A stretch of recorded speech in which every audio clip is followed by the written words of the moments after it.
Hello friends, कैसे हैं आप सब लोग। मैं मंजू जीएस विस्तार चैनल की इस नई सीरीज पर्यावरण अध्ययन में मैं आपका हार्दिक स्वागत करती हूं, आपका हार्दिक अभिनंदन करती हूं।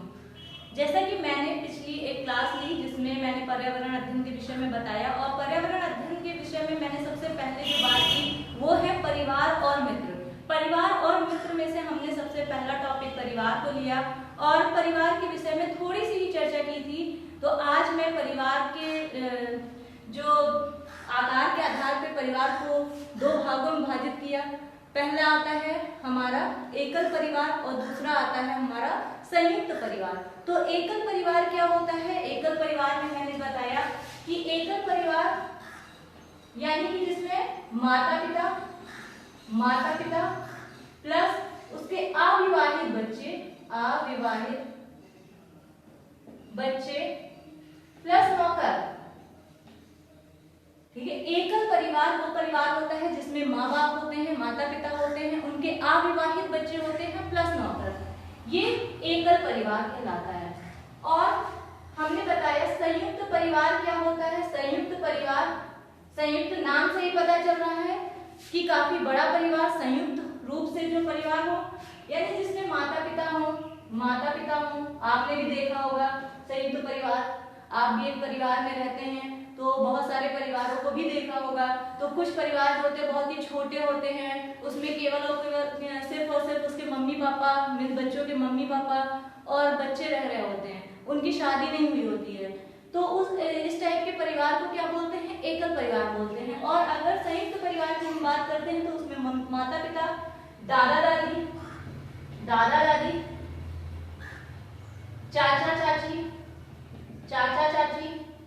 ताई ताऊ, बुआ फूफा, उनके बच्चे, उनके अविवाहित बच्चे, इस टाइप से बड़ी फैमिली, इसे हम क्या बोलते हैं? संयुक्त परिवार या जॉइंट फैमिली के नाम से भी जानते हैं। इंग्लिश में हम उसे जॉइंट फैमिली कहते हैं। तो आज हम पढ़ेंगे कि जो एकल परिवार है उसके क्या क्या गुण हैं और क्या क्या उसके दोष हैं, और जो भी यानी एकल परिवार के जो गुण हैं, उनके दोष हैं, उनके बारे में पढ़ेंगे।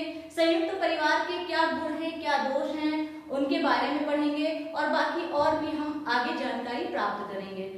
तो हम बात करते हैं एकल परिवार के गुण। एकल परिवार का जो पहला गुण है, परिवार के सदस्य अधिक आत्मनिर्भर होते हैं। यानी कि ज्यादातर देखा होगा छोटे परिवार होते हैं, आत्मनिर्भर होते हैं, क्योंकि उनको अपना परिवार चलाना होता है, अपने बच्चों की फीस जमा करनी होती है, खाने खर्चे, बहुत सारी चीजों का वहन करना होता है। तो वो आत्मनिर्भर भी बन जाते हैं, यानी कि आत्मनिर्भर बनते हैं और आत्मविश्वास से भरे हुए होते हैं।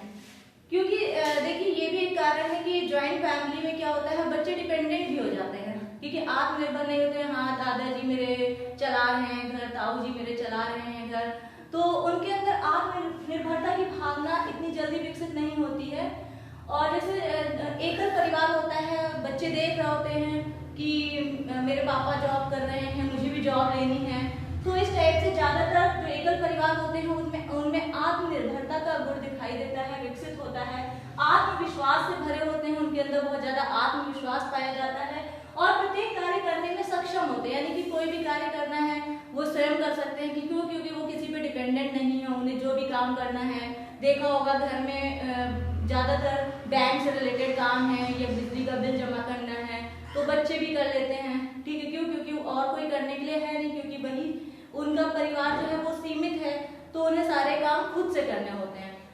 तो हमने देखा कि परिवार के सदस्य अधिक आत्मनिर्भर, आत्मविश्वास से भरे और प्रत्येक कार्य करने में सक्षम होते हैं।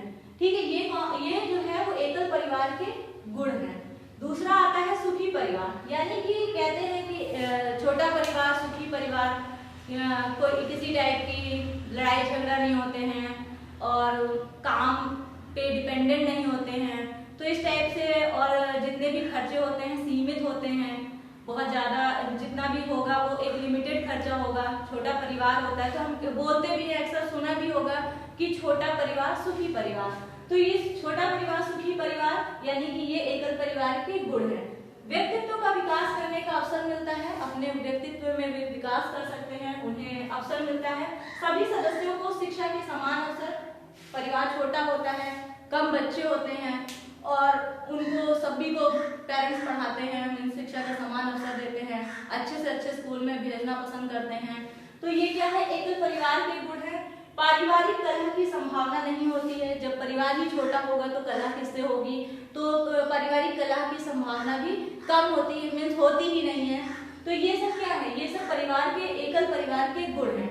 लेकिन यहीं पे अगर गुण है तो दोष भी जरूर होंगे, क्योंकि जहाँ पे कुछ लाभ होता है तो हानि भी जरूर होती है। तो इसी टाइप से एकल परिवार के भी दोष हैं। एकल परिवार का जो पहला दोष है, बच्चे की उचित देखभाल ना हो पाना, यानी कि जो बच्चा होता है उसकी बहुत अच्छे से, एकल परिवार में बहुत अच्छे से देखभाल नहीं हो पाती। जैसे मम्मी पापा अगर दोनों जॉब कर रहे हैं तो बहुत ज़्यादा दिक्कतें आती हैं। तो उचित देखभाल के लिए या तो एक नौकर हायर करना पड़ता है या बहुत ज़्यादा चिंता करनी पड़ती है। तो अगर संयुक्त परिवार होता है तो वहाँ पे क्या होता है, यही संयुक्त परिवार का एक गुण भी बन जाता है। यही संयुक्त परिवार का एक गुण बन जाता है कि बच्चे की देखभाल वहाँ अच्छी हो पाती है। और दोष में सबसे पहले यही है कि बच्चे का उचित देखभाल न हो पाना, स्वार्थ की प्रबल भावना पनपती है, ज्यादातर स्वार्थीपन आने लगता है, क्योंकि सब कुछ अपना, क्योंकि वो एक सीमित परिवार में रहते हैं, हर चीज लिमिटेड होती है, तो कभी किसी से शेयर नहीं किया और बाद में उनके अंदर क्या होती है, स्वार्थ की भावना विकसित होने लगती है। बुरे समय में तथा अन्य परेशानियां आने पर आर्थिक, शारीरिक तथा भावात्मक सहारा नहीं मिल पाता है। कभी कभी क्या होता है, कोई परिस्थितियां आ जाए, कोई आर्थिक परिस्थितियां आ जाए, समस्याएं आ जाए, तो क्या होता है कि उनका कोई सहारा नहीं मिल पाता है, उनको कोई हेल्प नहीं मिल पाती है। तो ये क्या है, ये एकल परिवार के दोष हैं। अब हम पढ़ेंगे संयुक्त परिवार के गुण और संयुक्त परिवार के दोष।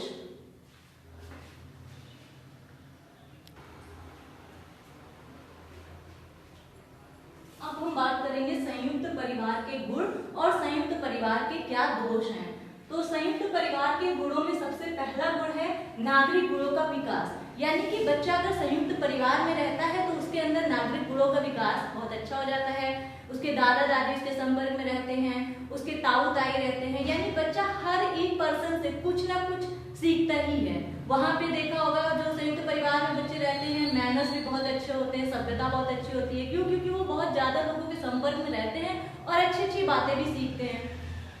दूसरा है घरेलू एवं बाह्य कार्यों हेतु श्रम विभाजन, यानी कि कोई भी कार्य होता है, चाहे वो घर का हो चाहे वो बाहर का हो, तो बहुत ज्यादा लोग होते हैं, यानी संयुक्त परिवार जब होता है तो वे लोग क्या करते हैं, सारे कामों का विभाजन कर लेते हैं। घर पे भी जैसे लेडीज हैं तो वो खाना बनाती हैं तो मिलजुल के बनाती हैं, कुछ काम बड़े कर लेते हैं, कुछ काम जो छोटी बहुएं होती हैं, जिस टाइप से श्रम का विभाजन हो जाता है। और जो घर के खर्चे भी जो होते हैं वो भी क्या होते हैं, चलाना इजी हो जाता है, आसान हो जाता है। क्यों? क्योंकि उसमें भी सारा श्रम का विभाजन हो जाता है। सदस्यों में त्याग, सहयोग जैसे मानवीय मूल्यों का विकास, यानी कि इसमें क्या होता है, सहयोग, आपस में एक दूसरे के साथ मिलजुल के कार्य करते हैं, सहयोग की भावना आती है, त्याग की भावना का विकास होता है। आर्थिक परेशानियों का सामना नहीं करना पड़ता है। क्यों? क्योंकि सभी लोग खर्चे देखते हैं। अगर गार्जियन है तो वो पूरे घर का भी खर्चा देख लेता है। अगर बाई चांस किसी को जॉब नहीं मिली है, 2-3 भाई हैं, एक भाई को जॉब नहीं मिली है, तो संयुक्त परिवार है तो उसमें उसको इतनी टेंशन भी नहीं होती है, क्योंकि सारा खर्चा जो है वो मिलजुल के ही आपस में चलाते हैं। तो इससे क्या होता है, बहुत सारी समस्याएं दूर हो जाती हैं। यानी संयुक्त परिवार के जो गुण हैं, नागरिक गुणों का विकास, घरेलू एवं बाह्य कार्यों हेतु श्रम का विभाजन, सदस्यों में त्याग, सहयोग जैसे मानवीय मूल्यों का विकास और आर्थिक परेशानियों का सामना नहीं करना पड़ता है। यानी कि ये क्या है, संयुक्त परिवार के गुण हैं। अब हम दोष की बात करते हैं। दोष में आता है पारिवारिक कलह की संभावना। ज्यादातर जैसे बड़ी फैमिली है, ज्वाइंट फैमिली है, तो लेडीज आपस में लड़ने लगेंगी, उनके बच्चे हैं, कोई भी सामान आया उसमें कलह होने लगेगी, तो वहां पारिवारिक कलह की संभावना रहती है। ये इसका दोष है संयुक्त परिवार का। व्यक्ति के विकास के संपूर्ण अवसर का न मिल पाना, यानी फैमिली बड़ी है, बहुत सारी हो सकता है कभी कुछ प्रॉब्लम आ जाए और किसी चीज के लिए बच्चे को बाहर भेजना है या अच्छी पढ़ाई देनी है, एजुकेशन अच्छी देनी है, तो हो सकता है कि बच्चों के भी सपने ना पूरे हो पाए, बच्चों की जो खुद की इच्छाएं हैं वो ना पूरी हो पाए, तो कुछ प्रॉब्लम्स भी आती हैं संयुक्त परिवार में। बालकों का विकास पूर्ण रूप से नहीं हो पाता है।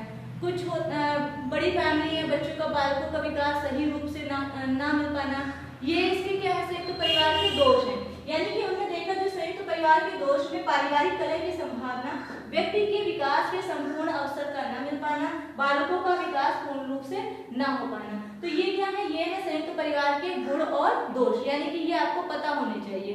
बाई चांस एग्जाम में कभी पूछ लेता है, 4 पॉइंट दे देता है गुण, और 4 पॉइंट्स में से 3 पॉइंट्स उसके गुण हो गए, 1 दोष हो गया, तो उसमें से जो अलग आंसर होगा वो सही आंसर होगा। इस टाइप से भी क्वेश्चन पूछे जा सकते हैं।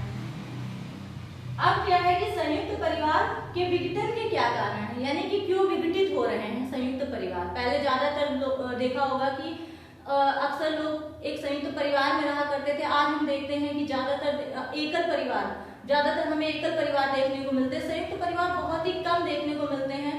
तो आखिर उनके विघटन का क्या कारण है, क्या कारण है कि वो विघटित होते जा रहे हैं। तो सबसे पहला है औद्योगिकीकरण, यानी कि औद्योगिकीकरण की वजह से लोग क्या करते हैं कि जॉब करने लगते हैं, जॉब करते हैं, वहां सेटल हो जाते हैं। उसके बाद में क्या होता है कि वो अपना एक परिवार वहीं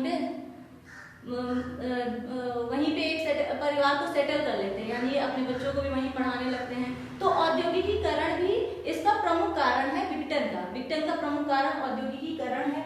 दूसरा आता है नगरीकरण, लोग शहरों में चले जाते हैं जॉब करने के लिए, कुछ पढ़ने के लिए चले जाते हैं। धीरे धीरे उनको वही चीजें, वहीं का मीन्स एटमॉस्फेयर अच्छा लगने लगता है, वातावरण उनको वहाँ का पसंद आ जाता है, जो जहाँ रहता है।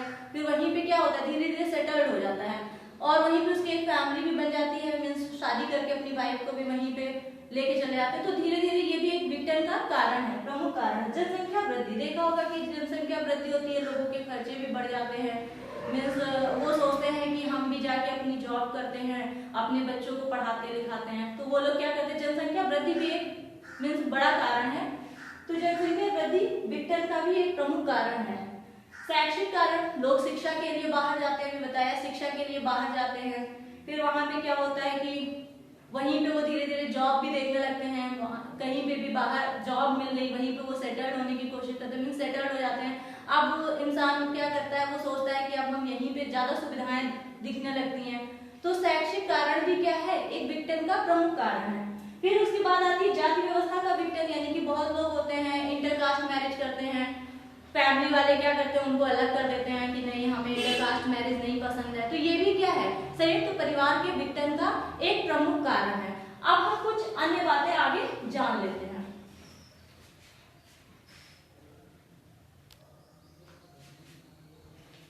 अब हम बात करेंगे परिवार के प्रमुख कार्य, परिवार का क्या कार्य होता है। तो परिवार के कार्य में हम देखते हैं कि बच्चे की प्रथम पाठशाला होती है, यानी कि बच्चे के लिए बहुत ही महत्वपूर्ण रोल होता है परिवार का, बताया भी था।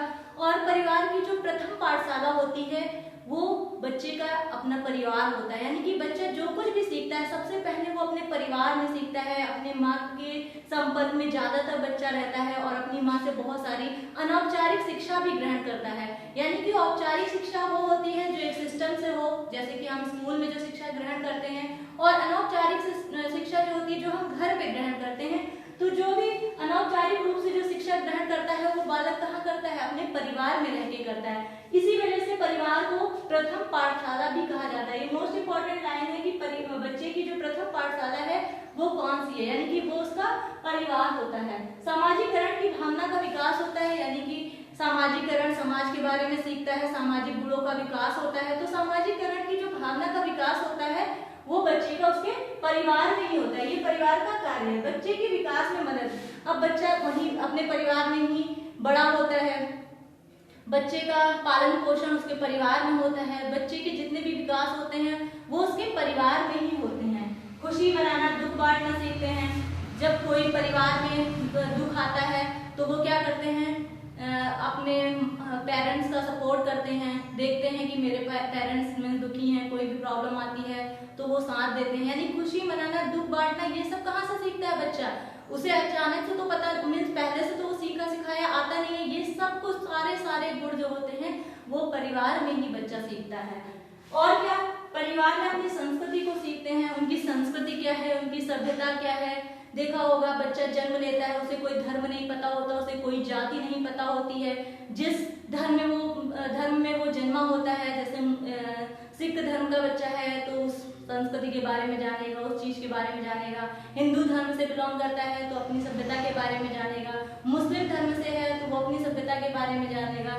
तो चाहे किसी भी सभ्यता का बच्चा हो, यानी अपनी संस्कृति को वो सीखते हैं। धीरे धीरे बच्चा क्या होता है, उसी चीज को सीखने लगता है।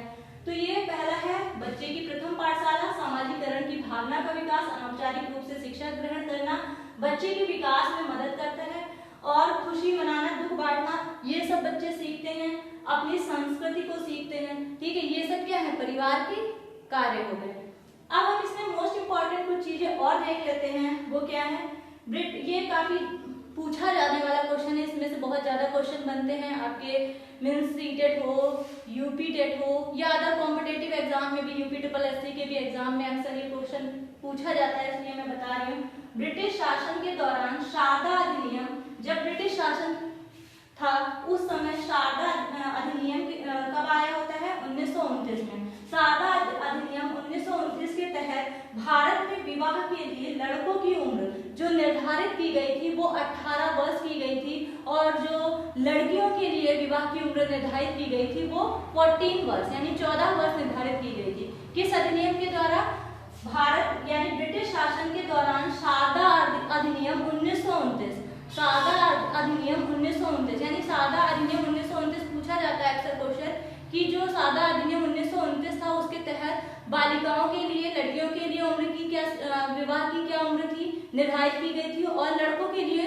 विवाह की क्या उम्र निर्धारित की गई थी। तो जो शारदा अधिनियम था 1929, इसके तहत जो लड़के थे उनके लिए विवाह की उम्र जो 18 वर्ष थी, और लड़कियों के लिए विवाह की उम्र जो थी वो 14 वर्ष निर्धारित की गई। इसके बाद में हिंदू विवाह अधिनियम आता है 1955, यानी कि ये ब्रिटिश शासन के दौरान अधिनियम आता है। और ये देखिए 1955 यानी भारत के स्वतंत्र होने के बाद हिंदू विवाह अधिनियम 1955 के द्वारा लड़कों के लिए न्यूनतम उम्र जो निर्धारित की गई वो 21 वर्ष थी, और लड़कियों के लिए जो न्यूनतम उम्र निर्धारित की वो 18 वर्ष थी, वो 18 वर्ष की थी। तो ये आपको याद रखना है कि ब्रिटिश शारदा अधिनियम बहुत ही इंपॉर्टेंट है, इसको याद रखना है। कब आया था, 1929 में आया था। इसमें लड़कियों के लिए उम्र कितनी थी, 14 वर्ष थी, लड़कों के लिए 18 वर्ष थी। और जब हिंदू विवाह अधिनियम आया, इसके तहत कब आया, 1955 में आया। इसके तहत जो लड़कों की विवाह की उम्र सीमा निर्धारित की गई वो थी 21 वर्ष, और लड़कियों के लिए विवाह की उम्र निर्धारित की गई 18 वर्ष। ये आपको पूरा ध्यान में रखना है। तो एग्जाम के पॉइंट ऑफ व्यू से बहुत ही इंपॉर्टेंट है ये चीज। अब हम बात कर लेते हैं, थोड़ा सा बात करते हैं कि लुई ब्रेल लिपि के बारे में थोड़ी सी बात करते हैं। लुई ब्रेल यानी ब्रेल लिपि के बारे में आपने सुना होगा, ब्रेल लिपि, ठीक है। यानी कि लुई ब्रेल जो थे वो फ्रांस के रहने वाले थे, और वो 3 वर्ष के होते हैं तो उनकी आंख में एक नुकीली औजार से चोट लग जाती, जिसकी वजह से उन्हें दिखाई नहीं देता है। लेकिन वो पढ़ने में बहुत ज्यादा इंटरेस्ट रखते थे और पढ़ाई की नई नई विधियां खोजते थे। तो उन्होंने अचानक से पढ़ाई की एक नई विधि खोज दी, यानी कि कागज पे उभार करके, उसको टच करके, स्पर्श करके देखा, मीन्स छू के देखने में पता चल जाता है। यानी बिंदी एक कागज लिया, उस पे कागज है, उस पे क्या किया उन्होंने, उभार कर दिया। उभार करके क्या होगा, अगर इसको टच करेंगे तो ये हमें समझ में आ जाएगा, ठीक है, ये टच करने पे हमें समझ में आ जाएगा। तो इस तरह जो लिपि आई, जो जिनको ठीक से नहीं दिखाई देता था, तो इनके लिए जो लिपि बनी वो ब्रेल लिपि है। लुई ब्रेल लेके आए थे, फ्रांस के रहने वाले थे, 3 वर्ष के थे। इनकी आंख में क्या होता है, एक पतली औजार, नुकीली औजार से चोट लग जाती है, जिसकी वजह से इनको दिखाई नहीं देता है। और इन्होंने एक नई लिपि का विकास किया, और कौन सी लिपि, जो कि ब्रेल लिपि कहलाई। 6 बिंदुओं पे आधारित होती है ये लिपि। ये मोस्ट इंपॉर्टेंट क्वेश्चन है कि इसमें कितने बिंदु होते हैं, ये 6 बिंदुओं पर आधारित होती है। तो ये जितना भी मैंने आज पढ़ाया, ये आपके एग्जाम के पॉइंट ऑफ व्यू से बहुत ही मोस्ट इंपॉर्टेंट पॉइंट्स हैं, इनको आपको ध्यान में रखना है। और अब हम आगे जो भी इंपॉर्टेंट पॉइंट्स होंगे वो भी डिस्कस करेंगे। और पहले हमने बताया परिवार और मित्र का, परिवार वाला पार्ट बता दिया, परिवार किसके किसके होते हैं वो भी हम बताते जाएं। एनसीईआरटी के जो 3rd, 4th और 5th के जो भी चैप्टर्स हैं उनमें ईवीएस के जो मोस्ट इंपॉर्टेंट क्वेश्चन बनते हैं उनको भी मैं कराती जाऊंगी, प्रैक्टिस कराती जाऊंगी, साथ में याद कराने की पूरी कोशिश करूंगी ताकि आपके एग्जाम में आने वाले जितने भी क्वेश्चन हो वो सही हो सके। तो आज के लिए यहीं तक। Thank you class. अगर आपको मेरा लेक्चर बहुत अच्छा लगा हो तो प्लीज़ इसे लाइक कीजिए, ज़्यादा से ज़्यादा शेयर कीजिए, एंड अगर आपने मेरा चैनल सब्सक्राइब नहीं किया है तो प्लीज़ इसे सब्सक्राइब कर लीजिए, बेल आइकन की बेल को प्रेस कर दीजिए ताकि मेरे आगे आने वाले सभी वीडियोस आपको टाइम पे मिलते रहें।